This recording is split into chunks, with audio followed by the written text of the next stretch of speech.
السلام علیکم my dear students. آج میرا کلاس 5th پرائمری کے لیے ہے. بچوں ٹاپک کا نام ہے دوستی. لیسن شروع ہونے سے پہلے ہم کچھ دیے گئے الفاظ ہے پہلے وہی پڑھیں گے بچوں. پھولے نہ سمنا، ایک جان دو قلب، تفریق صحت افزا. پھولے نہ سمنا ہو گیا خوشی سے جھوم اٹھنا. ایک جان دو قلب ہو گیا بچوں گہرے دوست. تفریق ہو گیا سحر، صحت افزا ہو گیا صحت بخش. دوستی.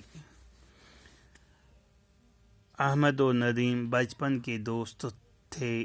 دونوں ہم جماعت تھے اور ایک ہی اسکول میں پڑھتے تھے. دونوں کے گھر پاس پاس تھے. اسکول بھی ایک ساتھ جاتے تھے. پڑھائی ہو یا کھیل کود دونوں ساتھ ساتھ نظر آتے تھے.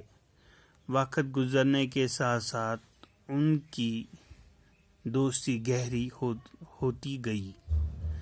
گرمی کے دن تھے. اسکول میں ایکسکرشن کا پروگرام بنا. بچوں کو جب اس کی اطلاع ملی تو وہ خوشی سے پھولے نہ سمے. پیکنگ کی تیاری زور و شور سے شروع ہوئی. لڑکوں نے اپنی الگ الگ ٹولیاں بنائی. احمد اور ندیم نے بھی کچھ لڑکوں کے ساتھ مل کر اپنی ٹولی بنا لی. پھر آپس میں طے ہوا کہ کون کیا کیا پکوان گھر سے بنا کر لائے.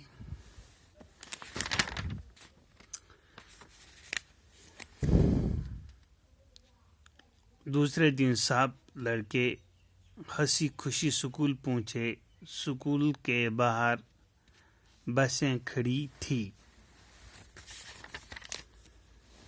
بچوں احمد اور ندیم بچپن کے دوست تھے. دونوں ہم جماعت پڑھتے، ایک ہی جماعت میں پڑھتے تھے اور ایک ہی اسکول میں پڑھتے اور دونوں کے گھر پاس پاس تھے، آس پاس تھے، نزدیک تھے. اسکول بھی ایک ساتھ جاتے. جب وہ اسکول جاتے تھے احمد اور ندیم تو ساتھ ہی اسکول جاتے تھے. پڑھائی ہو یا کھیل کود دونوں ساتھ ساتھ نظر آتے تھے. پڑھائی میں کھیل کود میں احمد اور ندیم ساتھ ساتھ نظر آتے تھے. وقت گزرنے کے ساتھ ساتھ ان کی دوستی گہری ہوتی گئی. احمد اور ندیم وقت گزرنے کے ساتھ ساتھ دونوں کی دوستی گہری ہو گئی. گرمی کے دن تھے. موسم گرما چل رہا تھا کہ اسکول میں کیا ہوا، ایکسکرشن کا پروگرام بنا. جب بچوں کو ایکسکرشن کی اطلاع ملی تو وہ خوشی سے پھول نہ سمنے، وہ خوشی سے جھوم اٹھے. سب نے پیکنگ کی تیاری شروع کی. لڑکوں نے اپنی الگ الگ ٹولیاں بنا لی. ٹولیاں ہوگی کہ لوگوں نے اپنی الگ الگ گروپ بنائے. احمد اور ندیم نے بھی کچھ لڑکوں کے ساتھ مل کر اپنی ایک ٹولی بنا لی. احمد اور ندیم انہوں نے بھی کچھ لڑکوں کے ساتھ اپنا ایک گروپ بنایا.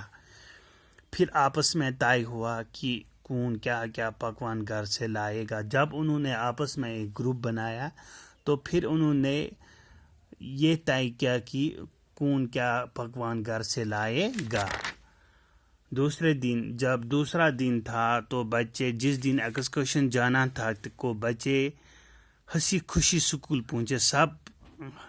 سب اسکول پہنچے تو اسکول کے باہر تھے وہاں بسیں کھڑی تھی.